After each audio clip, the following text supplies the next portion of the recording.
Studies show the average parent only gets about 15 minutes of face time with their pediatrician during a well-child checkup. There's a lot to be said, and thus a lot as a parent you forget to ask in that short time. I'm Dr. Johnson, Chief of Pediatrics at Sharp Mary Birch Hospital for Women and Newborns, and I'm here to talk with you about how to ask the right questions so that you get the most out of your pediatrician visits. This is Parent Savers, Episode 1.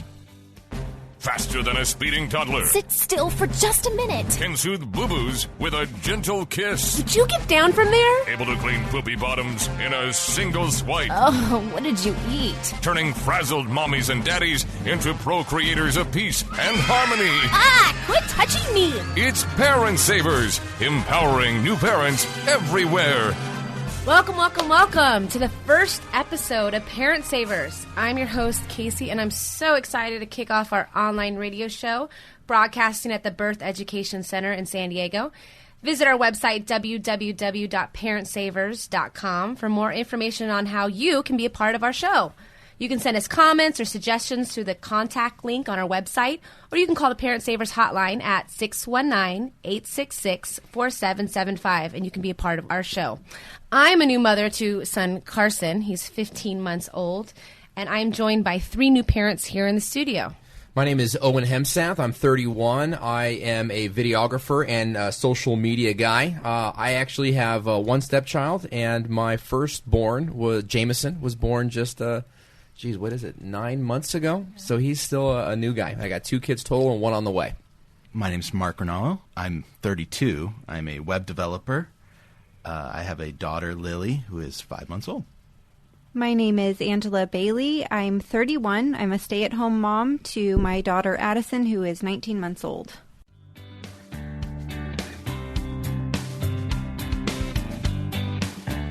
Well, let's kick off today's episode with some unbelievable parenting stories making headlines on the internet. All these stories are posted on our Parent Savers Pinterest board if you want to check them out. Before I tell you my article, I was looking at pictures of some friends on the Facebook, and I saw my friend who has a child the same age as my son, and he was in a car seat facing forwards. A 2000 study said that children under 2 are 75% less likely to die or severely injured in a crash when facing backwards. Do I tell my friend on Facebook, hey, by the way, you should turn your child back around, or does that, just get a little bit too much in her business? I would just post something to your page of a picture, because for me, safety's number one. Mm-hmm. Addison is a big 19-month-old. She's 30 pounds. She's 36 inches tall, and I'll have her backwards facing until she grows out of it backwards facing, which I think is 45 pounds or so. How old was she when you moved her from her infant seat to the convertible seat? The convertible seat, I moved her at about 9 months because she was so big, but still backwards facing. Mm-hmm.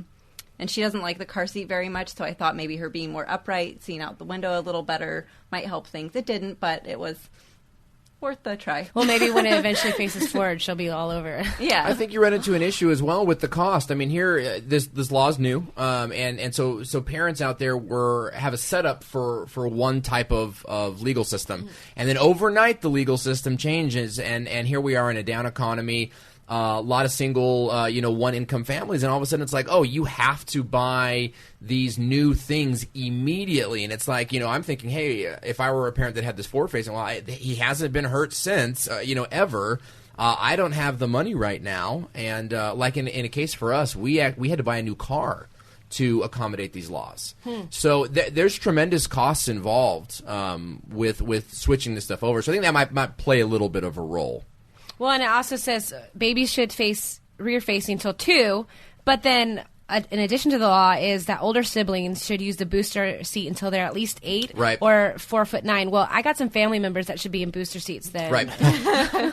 Yeah, you see the weight limits on some of the intermediate seats and the booster seats, especially there. They go up to like 90 pounds. There's high schoolers that should still be. I could have. Yeah, absolutely. Me too. In high school. I know. We sat in the way back, in the seat that faced backwards and made faces at the cars behind us. No seats there. That's right. That's why it's because of these laws that we got tinted windows. I think it's important to know the law, though. It really is, because the bottom line is that we want to be, even if we don't agree with the law, we want to be in, consistent with it. And it's a good example to our kids that even if we, disagree with the authority, that we do respect the authority. Today on Parent Savers, we have Dr. Johnson with us to help us make the most of those pediatric doctor visits. But before we start with the pediatric doctor visits, what types of questions do we ask in our pregnancy for choosing a pediatrician? Well, first of all, I think so many families spend so much time picking an obstetrician, and they do it in so many rational ways. And the pediatrician often gets forgotten. And sometimes they're picked at the time of delivery. So my first introduction to a family might be a mom who's coming off morphine and has no idea I'm in the room. So what I always recommend, and a lot of pediatricians do that, are meet the doctor visits before you deliver, if possible, so that you go in, you kind of get a sense of their office, how it runs, the people there. Do people say hello to you, or do they just sort of walk by you like robots? You want to find out how available the pediatrician is. There are some health systems where they'll make absolutely sure you see someone, say the same day visits or sick visits, but it may not be your pediatrician. So you want to find out, if my baby's sick, will you be available for me? If I have questions, will you be available for me? Do you mind sometimes, if I'm not available, talking with my nurse? Because sometimes the nurse and the pediatrician are a couple, and she or he knows exactly what you're thinking and can answer some simple questions. So you want to know what the office runs like, what the hours are, what to do in the case of an emergency, if it's after hours, how available are they, and if they sort of match your personality, the personality of the mom, the dad, the family. And those, I think, are some of the most important things to look for. After I have a visit with my pediatrician, I'm always wondering, did I get everything out of that meeting that I should have? Right. What should I expect to get out of a visit with my pediatrician? Well, hopefully when you come out of that visit, all your questions have been answered. So I guess my counsel would be that preparing for that visit, writing down what questions you have. It may sound a little obsessive, but if you have a question at home, you have a little piece of a pad or something, and you write the question down, and you keep doing that, then you're building a list of things you want to ask when you get to the visit. And you ask those. One of my favorite things to do, for instance, is the dad who comes in with a list that the mom has written out. Well, yeah, that might be us. Yeah, leave me out of this. For sure. But what I do is if there's a written list, I actually write the answer out. Nice. Oh, wow, that would be really good. great. So, because when Dad gets home, he's going to forget, 75% of the answers. Yeah. So.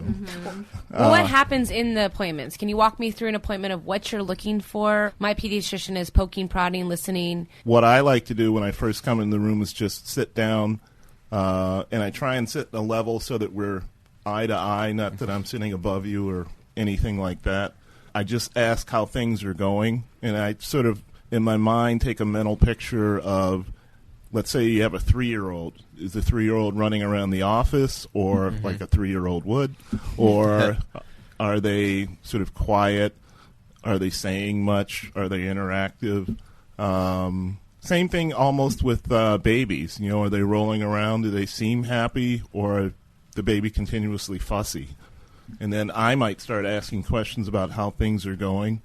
Okay. And to me, if it's a 15-minute visit, I want it to be interactive. So I may ask some questions, you may ask some, and I always make sure at the end that I ask if all your questions have been answered. One of the things we learn in medical training is the "oh, by the way" question, which is the question you think of just before I'm about to open the door. Yeah. And it's probably the most important question you had. Yeah, touching on that, what are some of the mistakes that parents typically make at these appointments, besides forgetting to ask certain questions? Well, they always forget the list of questions at home. Yeah, so. I know. That's true.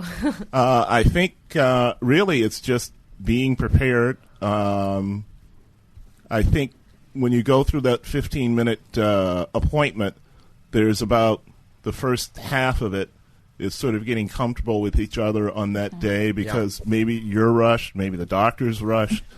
It's getting settled. And so I think the biggest problem parents have is just being prepared. And that's when you forget those questions if you haven't written them down, and you walk out and you go, I should have asked that.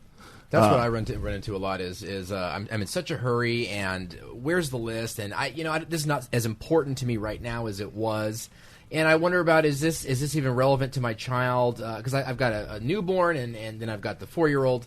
Are there different questions for different age groups? As your kid gets older, should we be asking different questions? Well, certainly as your child gets older, especially once they become mobile, the biggest questions usually revolve around safety. What environment they're in. Is your home, do you have firearms in your home? Do you have a pool? Do you have a dog, a pit bull that attacks the mailman or whatever? Yeah. And trying to figure out in each situation the child's environment and how safe it is for them. I think as pediatricians, we all go through sort of the stages of development, so we know what a 2-month-old usually is supposed to do, or a 9-month-old. And going through that checklist is, for instance, if you have a 9-month-old, are they moving around the house? Are they interacting? Are they trying to talk? Are they playing with the family dog? And then we ask 2 questions about nutrition. What are they eating? How soon are they eating it? Okay. And what are you introducing to them? Are we supposed to be looking for different signs to see that they don't have, they may have a behavior disorder? Like red flags. Yeah, red flags, exactly. And it's hard to know that, especially with your first kid. I know. What's normal. Exactly. And that's, again, where you partner with your pediatrician and find out what the range of normal is. Things don't necessarily have to happen right at 6 months of age. Sometimes there's a little wiggle room, and let's say the baby isn't moving around at 6 months so much. And what you do is you talk about what's the range of normal.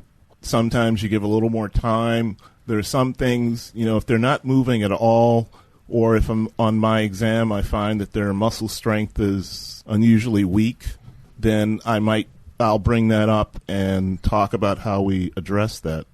The real thing is just finding out what the range of normal is. It becomes a little bit easier with each child because you kind of know what to expect. But red flags, other red flags, do they interact with you or grandma or other kids? Do they look you in the eye? Do they smile? Do they move around? There's just a whole range. And again, you have to kind of learn what that range is. Yeah, it seems like those are certain flags or whatever we just kind of want to be paying attention to at home, maybe, so that when we go to you, we can say, hey, he's not looking me in the eye, whereas if we hadn't thought about that before, we may not even bring it up. Right. And there's the other end of the spectrum, too, where we're reading the Internet and headlines and things like this, which are largely sensationalist. Mm-hmm. And so I'm wondering, if I'm fear-mongering a little, if I'm scared, if I'm over-scared of these things, or if maybe some of the urban legends we hear are not as accurate. And so I don't want to waste or offend my pediatrician by asking nonsense questions. There is no nonsense question, though. Really. Really? That's what I believe. That's a great answer. Yeah. Now, where's your practice again? There really isn't. I've been a pediatrician over 25 years. If I look back and think about the times where I could have just gone, no big deal. I remember specifically a mom who came in who had a very active 7-year-old, and he was complaining about pain in his ribs, and this is a kid who played soccer 5 days a week. Yeah. But there was something about the way the mom described it wasn't quite normal. And so we talked about it for a while, and I looked into it, and bottom line, he turned out to have leukemia. Wow. And if I had just blown it off and said, well, he's just sore because he played soccer. Wow. Or if the parent had blown it off and said, now you're just a kid. Yeah. Yeah. And so now he's 19 years old and in college. So That's good. Happy ending. Yeah. Good. That's awesome. Well, I guess we are, as parents, we know our child the best. So. And that's what I believe. You know your child the best. You're with them 24/7. All the things you read or hear about. I always say, well, who's with you at 2 in the morning? Sometimes you just have to make what you feel is the right decision, and if you have problems with that, that's another thing you want to check on. I think I may have mentioned it before, that what do you do at 2 a.m.? Is there somebody you can call? And at one point in our child's life, you will drop him. He will fall on his head. So, At one point, what do you do in that case? Who do you call? How do you prepare for that? We'll discuss all that when we return.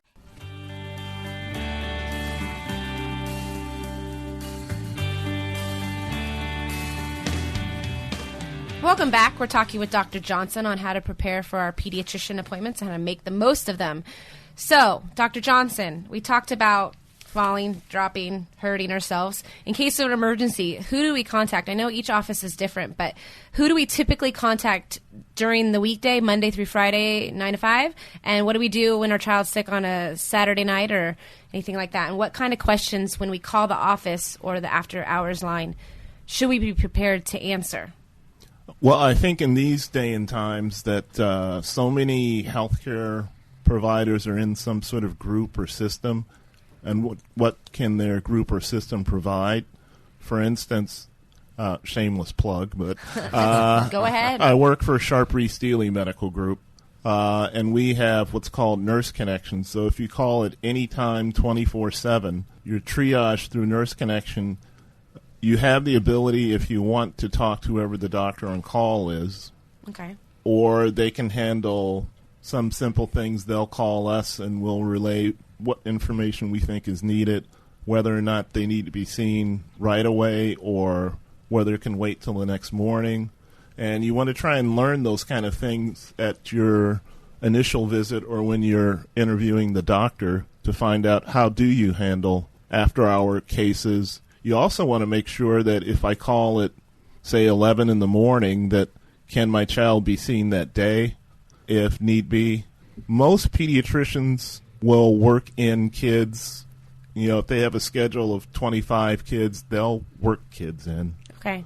So let's say it's a Saturday and my child has sniffles. What is the degree of severity that I should call him? Because I felt bad. My child actually had some colic issues when he was just a couple weeks old, and he was just screaming nonstop. And I did not want to bother. I didn't want to bother the pediatrician after hours. And I ended up speaking to a pediatrician, and he told me to do Mylicon, and it actually worked. And I was glad I called, but I felt so silly calling. Do the doctors go, you just interrupted my dinner with my family? Our family is used to it. Okay. No, and again, I think that goes back to there's no silly question. Your baby could be fussy because they have gas. They could be fussy because their bowel's obstructed. And it's trying to figure out, are there other symptoms that go along with it? Is there something out of the ordinary that you can only figure out, let's say, if I ask enough questions. Okay. And if it's a weekend and I don't want to bother you during dinner, what's the highest the temperature should get if you have a fever that you should, hey, let's call the doctor now?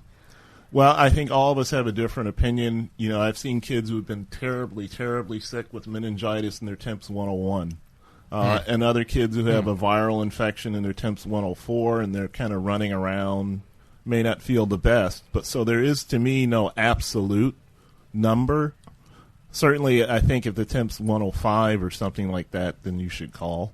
And is this rectal or is this mouth or under the arm?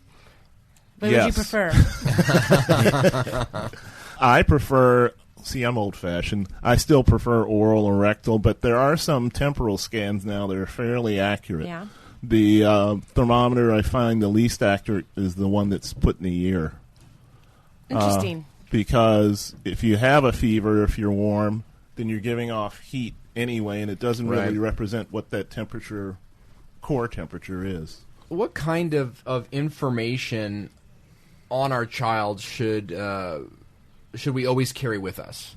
Yeah, like if we're at a soccer game or something. If you're going to be calling, for instance, again, going back to our office, every child has a medical record number, and I assume that's true in a lot of other health systems. So you want to try and carry that because nowadays it's not enough to just give a name. You want to give name, date of birth, and medical record number. So we make blood type. Well, we want to make sure if we're looking it up on a screen, that we have the right kid. Okay. And the medical record number is usually the most accurate way of finding that. And so just at our next appointment, just ask the doctor for it. Right. It's on probably all of your billing information, et cetera. You just aren't aware to look for it. Never thought about that. And what about ID bracelets? I mean, we used to have them. With your, any kind of allergies or things like this, that not just for the parents to be reminded, but also if they're on a soccer field, a few yards down and you can't get to them, but the coach can. Things to that effect. I think ID bracelets or necklaces are a great idea if your child has allergies or a particular health problem. Let's say your child's diabetic. Then you want people to know that. You'd want people like EMTs to have to come out and see your child to know that they're diabetic, if they have hemophilia or something that might drastically alter the way they're taken care of, at least initially. Should we know our child's blood type? I know that's a horrible question if we No. don't. It's okay. Okay. I mean, unless you're interested in paternity. Well, no, I am. I lived in Korea for 2 years, and all the kids knew their blood type. And I'm like, they didn't know anything else, but they knew their blood type. And I thought that was interesting, and then made me feel like, oh, shoot, I don't even know my blood type. I have to go. Blood type's important for sort of elective procedures and things like that, but basically if there's a accident, you need blood right away, you get O-negative blood anyway. Huh. Mm-hmm. Yeah, I wondered that because I went around when my daughter was 5 days old asking the pediatrician, nobody took my daughter's blood type. I don't know her blood type. And they're like, we don't do that anymore. It's not. The only reason we do blood types now at birth is if the mom is O blood type or Rh negative. Otherwise, if mom is A positive, we don't test the cord blood or the baby's blood. What types of things should we have at home for our child, the basic home care type things, if they were to get sick, hurt, whatever? I think number one, because it comes up so often, is something for fever or pain, so Tylenol or ibuprofen. And, of course, you want to make sure that it's appropriate for your child. If your child has some GI problem, you may want to use Tylenol instead of ibuprofen. I find that ibuprofen is generally better for aches and pains. And either Tylenol or ibuprofen are great for fever. So you want to have that on hand. I think, too, you want to have Benadryl on hand because we always run into rashes or allergic reactions, and you want to be able to give a dose as quickly as possible. What age can they be to receive Benadryl? My cutoff is about 6 months. Okay. I know that around 6 months you're also starting to introduce new foods to them. Some foods that families traditionally give that may not be what's in the normal diet, and there may be reactions to that. So 6 months to me is the cutoff. Along with Tylenol, Benadryl, ibuprofen, I think keeping some sort of rehydration fluid, Pedialyte, etc., is something you should probably have at home. As far as if you're not at home, I think the one thing I'd want to have is probably Tylenol or the ibuprofen in the car, in my diaper bag, etc.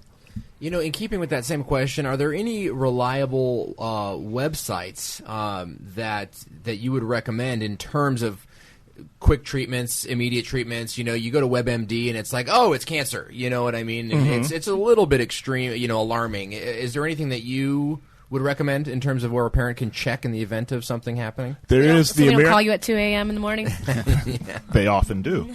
The American Academy of Pediatrics has a great website for families and kids. It's pretty simple. What I like is it's in English, so it's not in medical speak. Right. Layman's terms. And it gives you some helpful hints, not only on physical problems, but developmental, emotional, safety. I was always kind of like as a kid growing up, rub some dirt on it. I never wanted to go to the doctor. I never wanted my parents to take me to the doctor.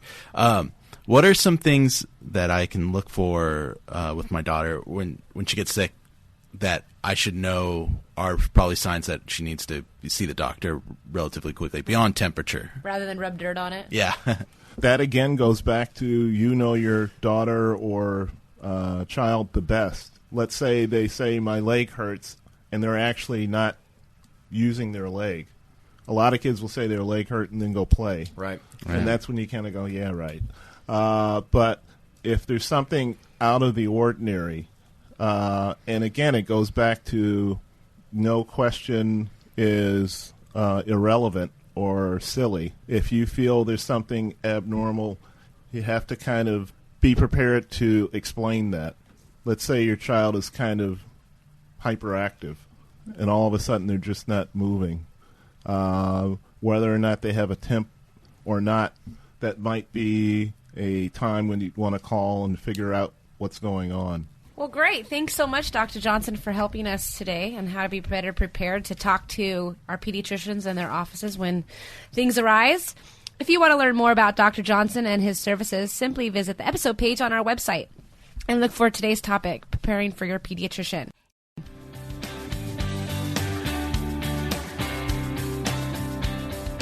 Before we wrap up today's show, here's the latest toy talk. Hello, Parent Savers. I'm Brian Miller. I own Geppetto's Toy Stores in San Diego. Thanks for listening. Today we're going to talk about toys from your brand new little ones from birth to 6 months old. At that age, a child's field of vision is very small, 7 to 10 or 12 inches. So that's why high contrast toys are really important. Black and white at first, even red and blue, things with very high contrast that a child can see.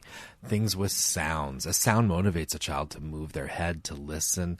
Hearing is really developed once the child's born, so even those light, gentle sounds that a toy might make or a music box might make really motivates your child to turn his head, which works the neck muscles. Things with texture and sound. I have a baby toy here that has a crinkly noise, and once a child does that, they're going to see the cause and effect of what happens and also turn their head and move. Things that are easy to grasp for a little one. At that age, 0 to 3, 4, 5 months, a child is using their whole hand to grasp the toy. So you want to make sure it's something easy for them to grasp. A rattle with a big loop is an easy thing to grasp. We sell quite a few toys that almost look like atoms, where there are big holes in between the pieces, and a child can put their whole arm in there and shake it and make the toy move. Those are excellent toys for newborns. You want to give a child a whole body workout, meaning when they're on their back, playing with the gym with toys above their head, they're moving all their arms and their legs, and they're seeing what's above them and moving their neck. All of those develop muscles and motor skills. Those are excellent. Even tummy time, mirrors. When a child sees their face in a mirror, that's motivating because they see something moving. They don't know it's their face, but they know something over there is moving, and that's very attractive. You can visit our website, Geppetto'sToys.com, for more information, or for future ideas, listen to Parent Savers for more toy tips in the future. Well, that wraps up our first episode of Parent Savers. If you have a parent topic you'd like to suggest, we'd love to hear it. Visit our website, www.parentsavers.com, and send us an email through the contact link. If you have any specific questions for Dr. Johnson himself about today's show or the topics we discussed, call our Parent Savers hotline at 619-866-4775 and leave a message, and we'll answer your question in an upcoming episode. Coming up next week, we'll learn about some simple recipes for making your own baby food. Thanks for listening to Parent Savers, empowering new parents everywhere. This has been a New Mommy Media production. The information and material contained in this episode are presented for educational purposes only. Statements and opinions expressed in this episode are not necessarily those of New Mommy Media and should not be considered facts.